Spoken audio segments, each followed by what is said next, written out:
And welcome back, ladies and gentlemen. As we continue the broadcast this evening, we are bringing in a good friend of ours who's coming in on a monthly basis to give us the background, the history, and what's also going on in rock and roll. Mr. Derek Shelmerdine, how are you, sir? Hi, I'm very well, thanks. Good to talk to you again. Thank you, sir. Before we get started, I wanted to publicly thank you for this awesome piece of book that you sent me. I mean, it's more than a book. It's really the history of rock and roll, and I wanted to thank you and tell everybody that they really should be checking out your book, Rock'n'Roll Unravelled, because this, when I got this in the mail, Derek, I had no idea how much information you had in this book. It is incredible. It is one of the, I mean, this book, what, weighs like 10 pounds? There's a lot of it. So 100-page hardback. Right. So let's go on and what do you have for us this month in rock and roll? Well, there's some really interesting bands from back in the 60s and 70s who were still touring around. And one of the first I thought would be good to look at was Buffalo Springfield.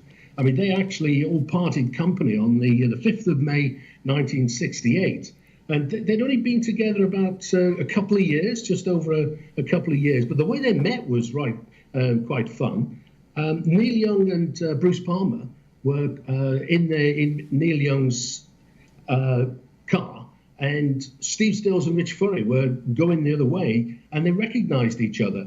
The stories vary as to how they actually came together, whether it was a U-turn or whether they were in a traffic jam. But the long and the short of it was the four guys, Neil Young, Bruce Palmer, Steve Stills and Richie Furry, got out, and like a good Judy Garland film, they decided, well, hey guys, why don't we form a band? So they recruited Dewey Martin, and in they came. They had Buffalo Springfield. And as I say, their final gig was on the 5th of May, 68, at Long Beach Arena in California. And they all went on, well, most of them went on to long-term success. Jim Messina, Richie Furry formed Poco, who performed for many years to come with various people. Steve Stills joined David Crosby from the Byrds, Graham Nash from the British band The Hollies, and they formed Crosby, Stills and Nash. Neil Young went off on a solo career. Dewey Martin continued to use the name New Buffalo Springfield, but apparently Neil Young and Steve Stills took a dim view of this, so that name didn't last too long. And happy birthday, Richie Furry. Born on the 9th of May, 1944. Now, in terms of what they're doing today, Neil Young is having 2017 off. He's decided to put his feet up and is probably having a beer, watching the sun come up, go down as we speak. But Steve Stills is on tour. He's on tour with Judy Collins in America. You can catch him between the 26th of July and the 26th of August. So any Steve Stills fans out there, love the one you're with. He's touring at the moment. Interesting. And the band was formed right there in the street, eh? Well, apparently, because Neil Young and Steve Stills knew each other from way back, and they were apparently in Neil Young's hearse. Presumably there was no coffin in the back. And yeah, pretty much they decided to get together, recruited Dewey Martin, and they had a band. So I think that's a great story. Oh, that's awesome. Totally cool. But one of the strangest, most convoluted sort of band histories, like probably in rock and roll history, was the Drifters, one of the most successful vocal groups of the 1960s. Clyde McPhatter was the guy that actually started them off, and he was signed up to Atlantic on the 7th of May 1953. He came from a band called the Dominoes, who famously had a big hit, 60-Minute Man, in 1950. And it was one of those early R&B songs that attracted a white audience to R&B. And he put the first lineup together from an old band of his called the Mount Lebanon Gospel Singers. They recorded a couple of sides, but the record label was deeply unimpressed with that. So he basically sacked them and brought in Bill Pinkney, Andrew and Gerhard Thrasher, and Willie Furby. and they recorded the first single. The manager, George Treadwell, when Clyde McPhatter left to join the army in early 1955, George Treadwell took over the legal rights to the name, and on the 30th of May 1958, things didn't go well at all for the people who were the current Drifters. They were playing a gig with Ray Charles at the Apollo in New York, and on the bill that night was the Crowns. Now, the lead singer was Bobby Hendricks at that time. He'd left. The band hadn't had a hit record for over a year, so George Treadwell decided that he'd sack the entire band at the end of that week's residency, and he recruited the Crowns, whose lead singer was Benny King, and he called them the Drifters because he had the rights to the name. One of the guys who'd just been sacked, Bill Pinkey, he actually formed another band called the Original Drifters. So for quite a while, there were two opportunities to see the Drifters in action. And over the years, there have been numerous versions of the Drifters. Just before moving off, the sort of things that happened in May, in 1964, they recorded Under the Boardwalk. But sadly, literally the evening before, their lead singer at the time, Rudy Lewis, he died.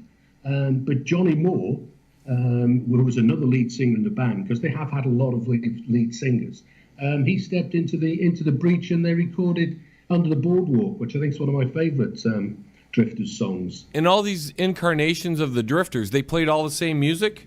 Oh yeah, they would have, because the Drifters had a lot of hits and a lot of songs associated with them, and they would have had different cover versions associated with slightly different bands as well, I guess. But the group that's sort of legally entitled to call themselves the Drifters, they're on tour at the moment in USA, Canada, and the UK. So between about the 12th of August and the 22nd of October, you can catch them there. What I've done on the website is the link to the mostly to the official site of the band or the artist, and all the dates for the venues can all be found there. But in a rare occasion, because I can't actually find any official Drifters websites, because the name's more of a legal entity than it is a band in a way. So the websites for that are actually where tickets are available. But as I said, over the years, you've had bands called things like the Drifters featuring Doc Green, Charlie Thomas's Drifters. And there's a band called Clyde McPhatter's Drifters that you can actually see now. Now, Clyde McPhatter himself died in 1972, but his son, Ron David McPhatter, he now tours under the name of Clyde McPhatter's Drifters, featuring Ron David McPhatter. And they're playing at the Clayton Opera House in New York on the 18th of August. So again, multiple opportunities to see the Drifters going on. That's incredible. These guys are all over the place and still going on. That's the thing. They're still playing music to this day. Absolutely. And I mean, they are great, these bands. A lot of the guys, the voices is still there. A lot of them, some of the bands now don't have obviously original members, but they're still very close to the original arrangements, and they're always well worth seeing these acts. Third one I thought we might look at was Procol Harum, being the 50th anniversary of the Summer of Love. The classic Whiter Shade of Pale was released in the UK on the 12th of May, 1967. And again, they've got a really interesting past, because the Procol Harum actually grew out of an R&B, well-respected British R&B band called the Paramounts. And they only had one hit single, Poison Ivy. But they were managed by Brian Epstein around 1965, the guy that famously managed the Beatles. Right. So Procol Harum was one of his less successful songs, but they actually split around 1966. When they went into, when Gary Brooker went into the studio to record Whiter Shade of Pale, there were none of the his previous band members around. That was actually recorded with a bunch of session musicians. So when it became a hit, he decided that he'd better get himself a band together to go on tour and promote the single. So a couple of guys from the Paramounts rejoined him, B.J. Wilson, the drummer, and Robin Trower, who does a lot solo on the guitar.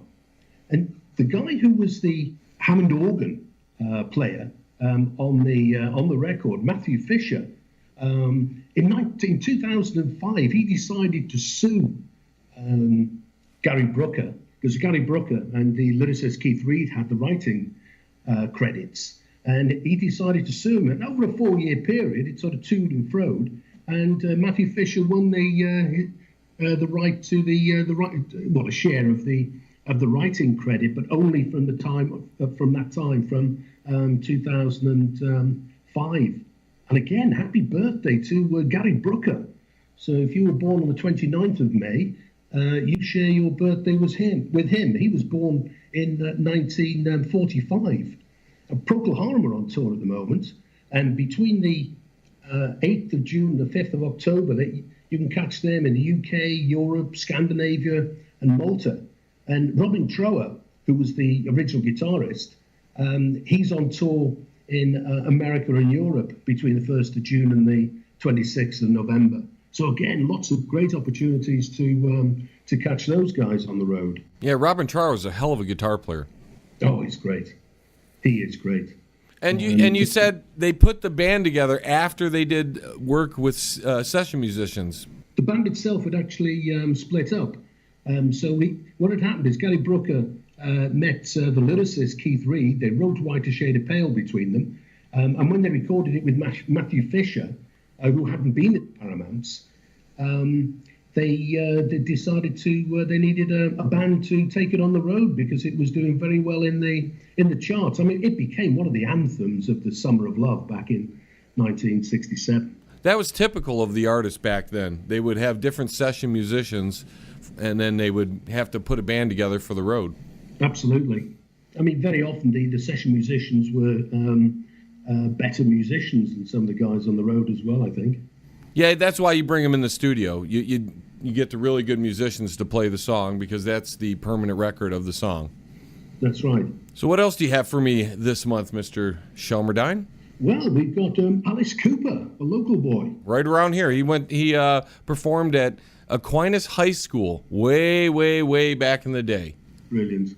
I mean, he's been around a long time. I mean, he started off with his mate, guitarist Glenn Buxton, in the Earwigs in 64. They changed their name to the Spiders, 65. And by 67, they were calling themselves Nas.